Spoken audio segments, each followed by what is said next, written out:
Buenas noches, hermanos. Vamos a continuar con el estudio del día de hoy, donde abordaremos la carta del apóstol Pablo a Timoteo en el capítulo 5, desde el versículo 3 al versículo 16.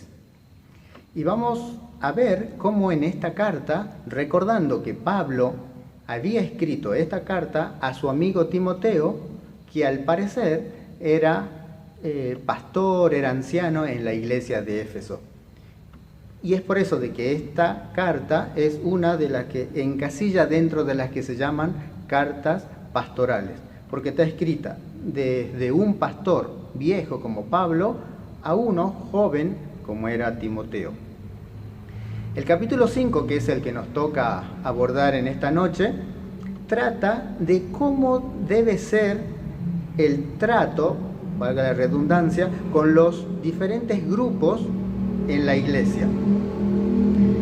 Ya Omar el miércoles pasado tocó el tema de cómo había que tratar a las personas ancianas, tanto hombres como mujeres, a los jóvenes, tanto muchachos como chicas, y terminó con otro grupo que es el grupo de las viudas.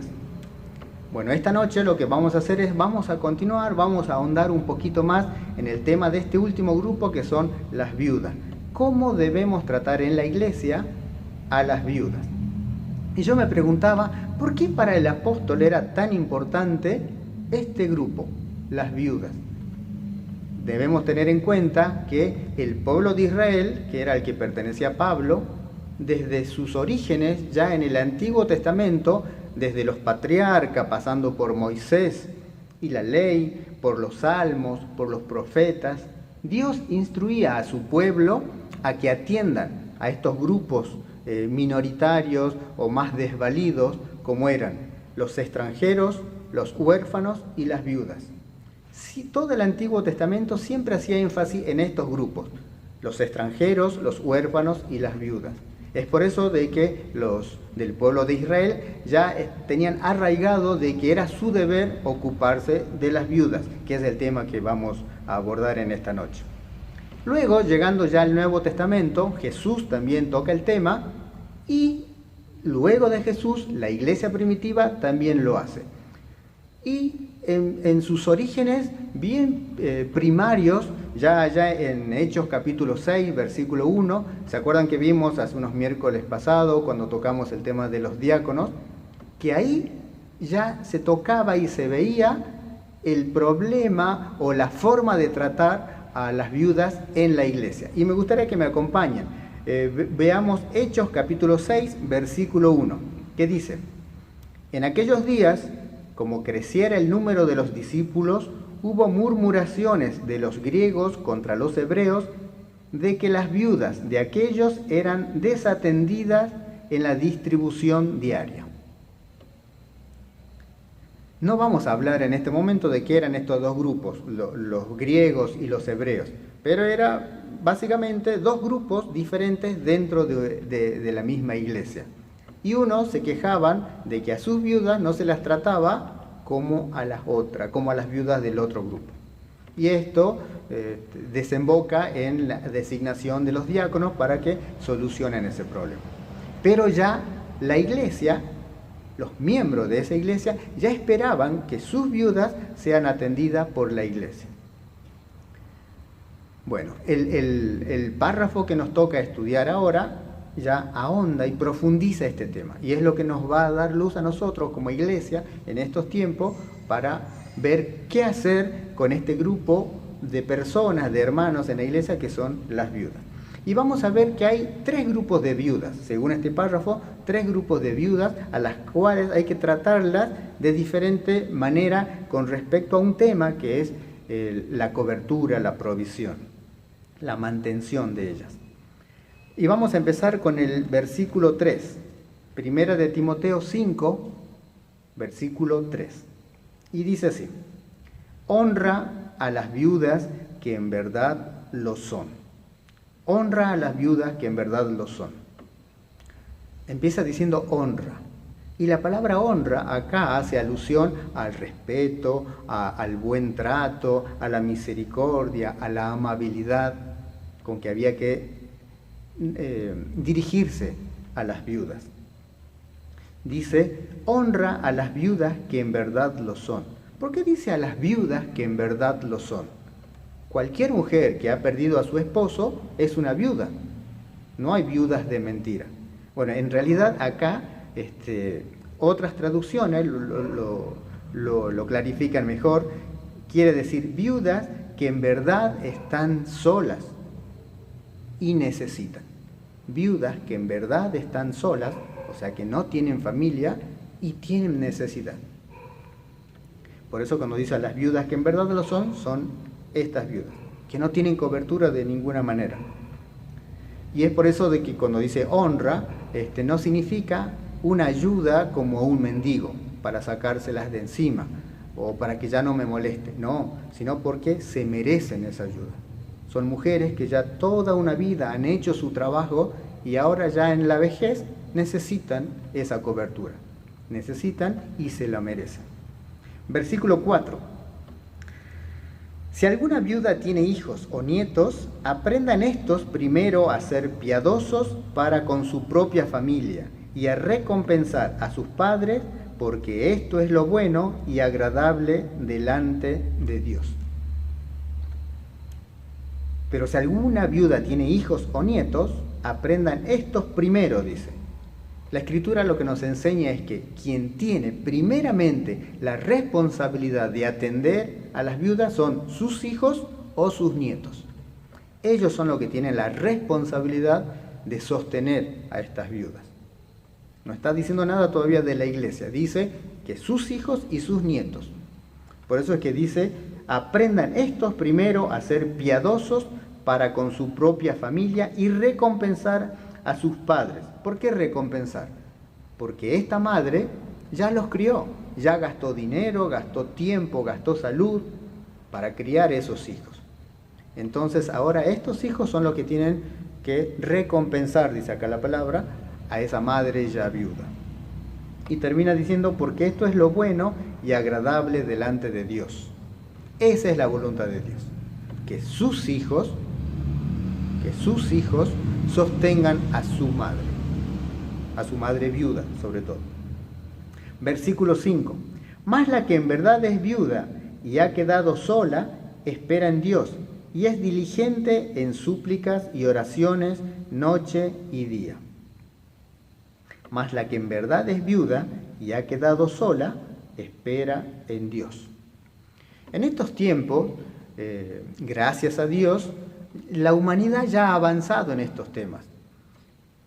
Por eso es de que grupos como las viudas y otros en la sociedad ya tienen una cobertura de parte del Estado, a través de jubilaciones, de pensiones, asignaciones, obras sociales. Generalmente el Estado se hace cargo de personas como esta. Pero si así no fuese, acá lo que nos enseña la palabra es que quien tiene que hacerse cargo, si es sola, por eso, primeramente eran los hijos, pero suponiendo de que sean solas, es la iglesia. La iglesia tiene que dar cobertura a estas viudas. Y sigue diciendo que la viuda esta es diligente en súplicas y oraciones noche y día.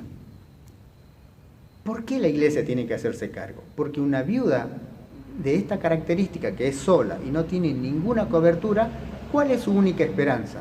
Dios. Y ahí es donde la iglesia entra en acción, por mandato de ese Dios. La iglesia tiene que dar cobertura a estas viudas que son solas, que no tienen hijos y que necesitan, que no tienen una cobertura del Estado. Entonces ahí va a estar la iglesia para brindar todo lo que ellas puedan llegar a necesitar. Económicamente, un lugar donde vivir, comida, ropa, todo, compañía. Versículo 6. Pero la que se entrega a los placeres viviendo está muerta. Manda también estas cosas para que sean irreprensibles. Pero las que se entregan a los placeres viviendo está muerta, dice. Esto hace alusión a viudas de esa época de la iglesia que aparentemente se congregaban en la iglesia solamente para obtener este beneficio, pero que es muy probable que no hayan sido creyentes. Por eso es que dice que estando vivas físicamente, están muertas, que no han sido regeneradas, que no se han convertido al Señor, que no son hijas de Dios. Y termina el versículo 7 diciendo, manda también estas cosas para que sean irreprensibles. Es una advertencia a los dos grupos, a las viudas, que en verdad lo son, para que tengan un comportamiento digno, para que nadie diga que no se merece esa ayuda de parte de la iglesia. Por eso que dice que sean irreprensibles. Y el otro grupo son los hijos. Si hay hijos que tienen sus madres viudas, ellos tienen que darle la cobertura. Entonces tienen que ser irreprensibles, tanto las viudas que reciben la ayuda de la iglesia, como los hijos que tienen que cuidar a sus madres. Versículo 8. Porque si alguno no provee para los suyos, y mayormente para los de su casa, ha negado la fe, y es peor que un incrédulo. Acá el versículo 8 redunda en lo que ya vimos el versículo 4, cuando decía, si alguna viuda tiene hijos, estos primeramente tienen que sostenerle. Bueno, acá dice lo mismo, pero negativamente. Porque si alguno no provee para los suyos, y mayormente para los de su casa, ha negado la fe. ¿Por qué dice ha negado la fe? La iglesia generalmente habla del amor cristiano. ¿Y dónde está el amor cristiano si uno como hijo no puede cuidar a su propia madre que es viuda? ¿Qué podemos esperar de los otros mandamientos o preceptos que pueda llegar a tener la iglesia?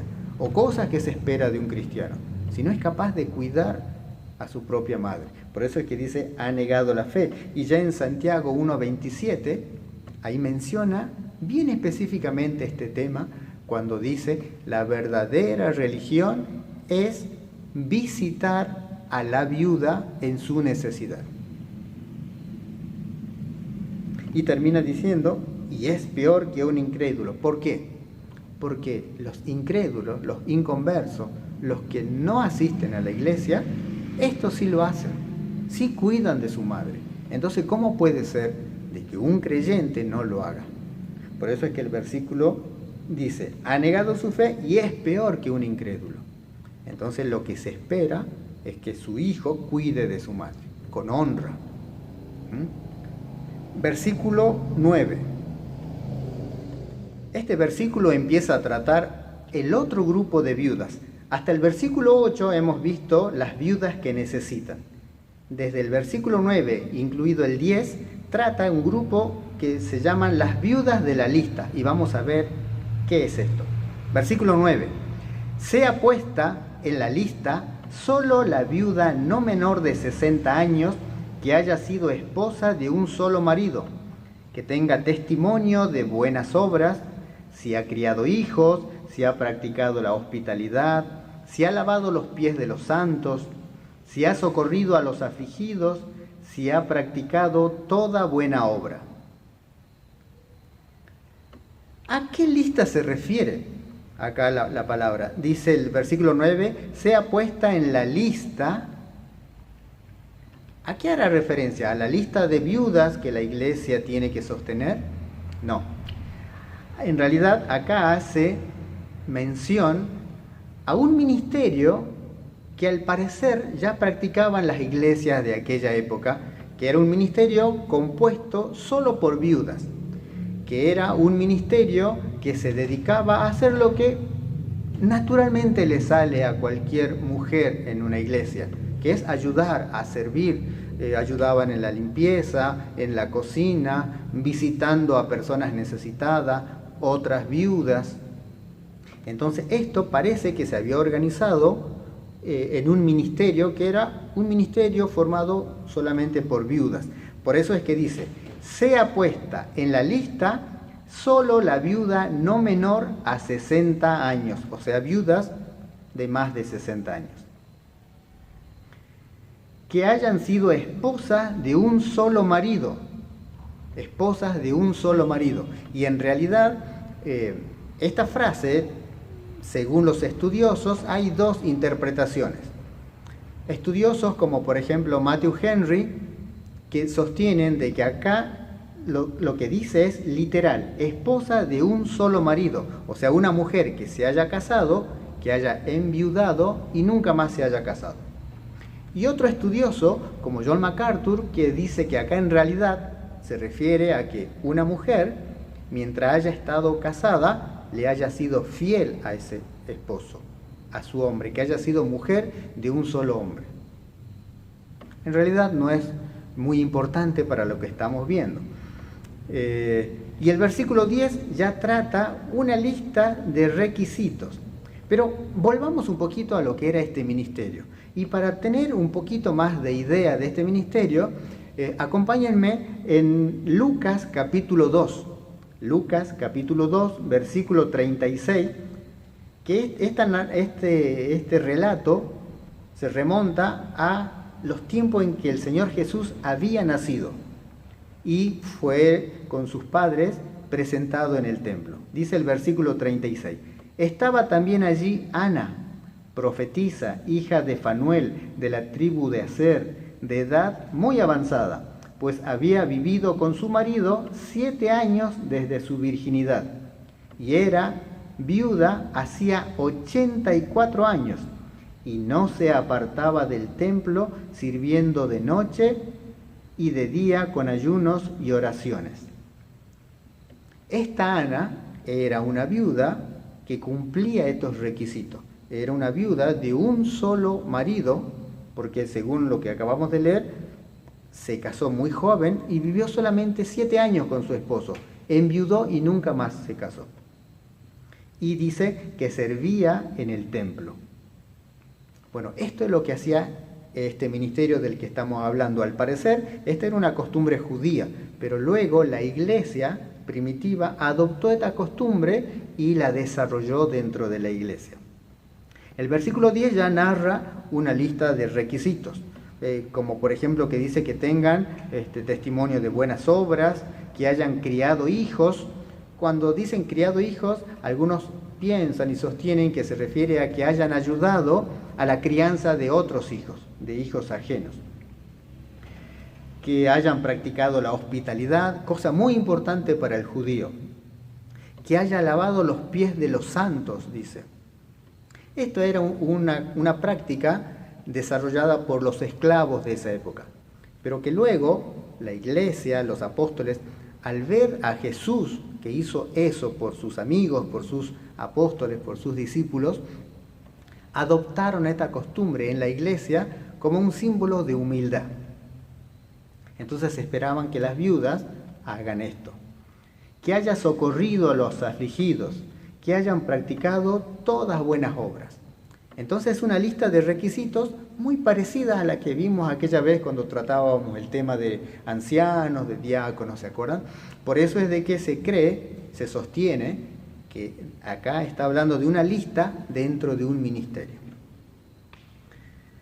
Bien, entonces el versículo 9 y 10 tratan estas viudas de las listas. ¿Y qué hacemos entonces con las viudas más jóvenes? Versículo 11. Pero viudas más jóvenes no admitas, porque cuando impulsada por sus deseos se rebelan contra Cristo, quieren casarse. 12. Incurriendo así en condenación por haber quebrantado su primera fe. Cuando dice viudas más jóvenes no admitas, está haciendo alusión a lo que decíamos al principio de la lista, que viudas menores de 60 no. Por eso estas viudas eran consideradas viudas jóvenes. Menos de 60 eran viudas jóvenes. No admitas en la ley, porque cuando impulsadas por sus deseos se rebelan contra Cristo y quieren casarse.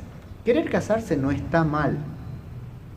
Y cuando habla acá de incurriendo así en condenación, el versículo 12, no habla de que porque se casan caen en esta condenación, sino está haciendo alusión a que al parecer para entrar en este ministerio las viudas hacían un voto de consagración de por vida.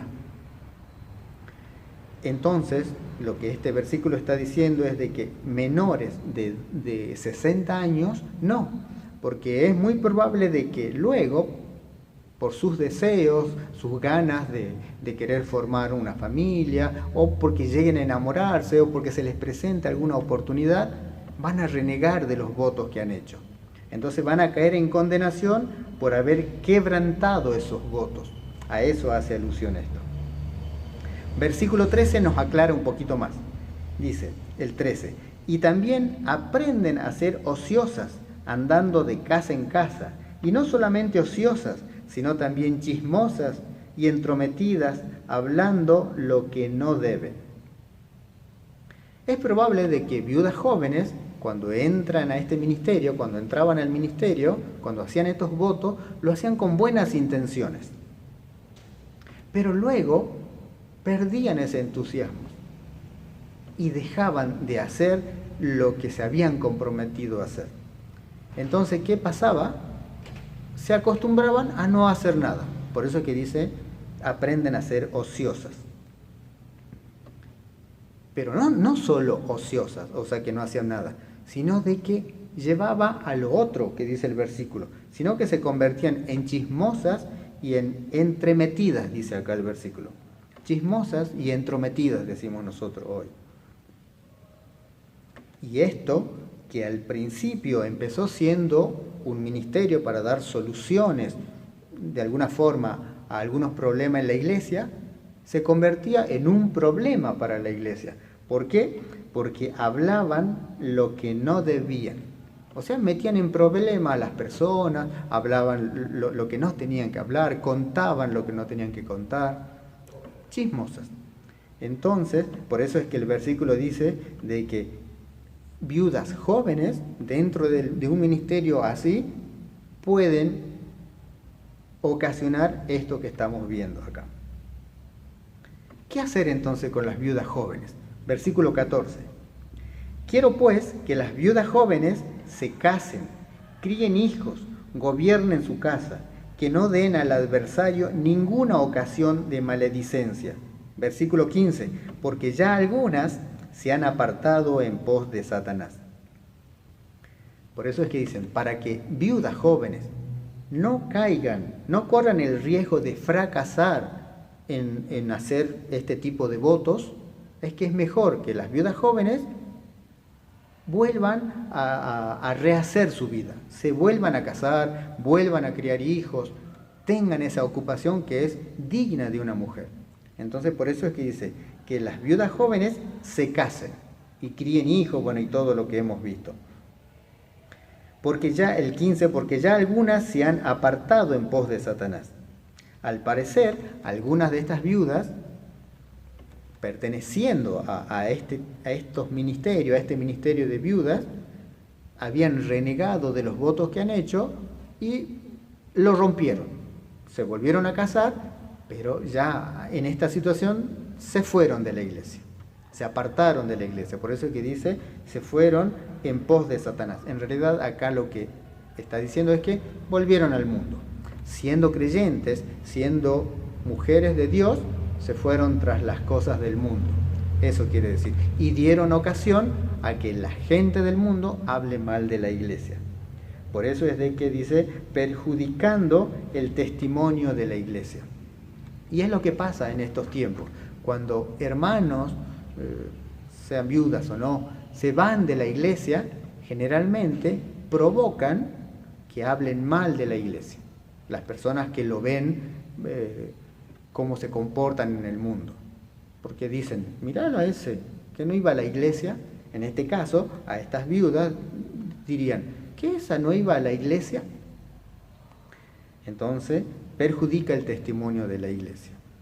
Y terminamos con el versículo 16. Si algún creyente o alguna creyente tiene viudas, que las mantenga y no sea gravada la iglesia, a fin de que haya lo suficiente para las que en verdad son viudas. Y este versículo, que es con el que vamos a terminar el estudio de hoy, es el que da la conclusión a lo que estuvimos hablando y estudiando.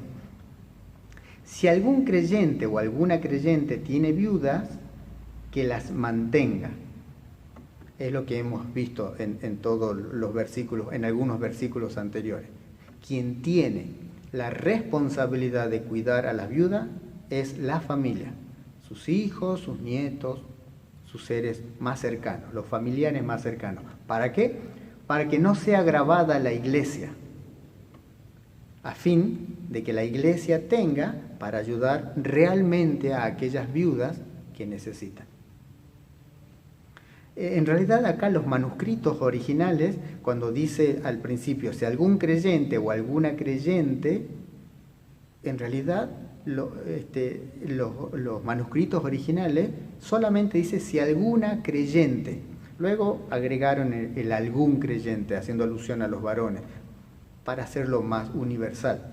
Pero en realidad se dirige más a la mujer. Y es probable que sea porque está diciendo, ustedes mujeres ayuden a las viudas, porque es muy probable que a ustedes luego haya que ayudarlas. Así que bueno, este versículo es con el que vamos a concluir en esta noche. ¿Cómo lo podemos trasladar a nuestros tiempos, a nuestra iglesia? Nuestra iglesia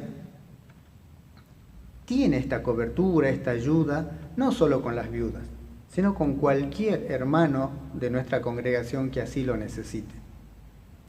Gracias a Dios, como decíamos en algún momento, el Estado ya brinda esta ayuda a los diferentes tipos de personas que puedan haber en la sociedad y dentro de la iglesia. Pero si se necesita, la iglesia siempre está lista para poder brindar esta ayuda extra que se pueda necesitar. En nuestra iglesia particularmente hay un ministerio que se denomina el Ministerio de Ayuda Mutua, que son hermanos que se dedican y ponen su empeño, su trabajo, a veces ponen dinero, ponen sus propios medios para que esto se lleve a cabo, de poder brindar una ayuda a quienes lo necesitan. Damos gracias a Dios por estos hermanos que llevan adelante este tipo de ministerios. Y sigamos nosotros como iglesia orando y sosteniendo a toda la congregación para que, si bien puedan llegar a necesitar ayuda, Dios nos provee a nosotros como iglesia para poder ayudar a otros.